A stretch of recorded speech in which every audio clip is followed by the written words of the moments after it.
2018 کے انتخابات میں پاکستان تحریک انصاف سادہ اکثریت حاصل کرنے میں کامیاب نہیں ہو سکی تھی، جس کی وجہ سے اسے اتحادیوں کے ساتھ مل کر حکومت بنانا پڑی۔ 172 کے سادہ اکثریت کے اس ایوان زرعی میں اس وقت پاکستان تحریک انصاف اور اس کے اتحادیوں کے کل ملا کر 179 ارکان ہیں۔ حکومت اور اس کی اتحادی جماعتوں کی قومی اسمبلی میں عددی صورتحال کچھ یوں ہے کہ پاکستان تحریک انصاف کے 155 اراکین، متحدہ قومی موومنٹ کے 7، مسلم لیگ کاف کے 5، بلوچستان عوامی پارٹی کے 5، گرینڈ ڈیموکریٹک الائنس 3، جمہوری وطن پارٹی اور آل پاکستان مسلم لیگ کا ایک رکن قومی اسمبلی ہے۔ اس کے علاوہ حکومت کو 2 آزاد اراکین اسمبلی کی بھی حمایت حاصل ہے، جس کی بنا پر پاکستان تحریک انصاف کو قومی اسمبلی میں ایک قلیل اکثریت حاصل ہے۔ دوسری جانب حزب اختلاف کے اتحاد کا دعویٰ ہے کہ انہیں 162 اراکین کی حمایت حاصل ہے، جن میں مسلم لیگ نون کے 84،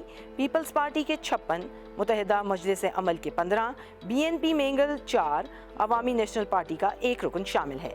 اس کے علاوہ سابق قبائلی اجلاس سے منتخب ہونے والے 2 آزاد اراکین اسمبلی بھی حزب اختلاف کے ساتھ ہیں۔ قومی اسمبلی کی ایک نشست تحریک انصاف کے ایک ممبر کے انتقال کی وجہ سے اس وقت خالی ہے۔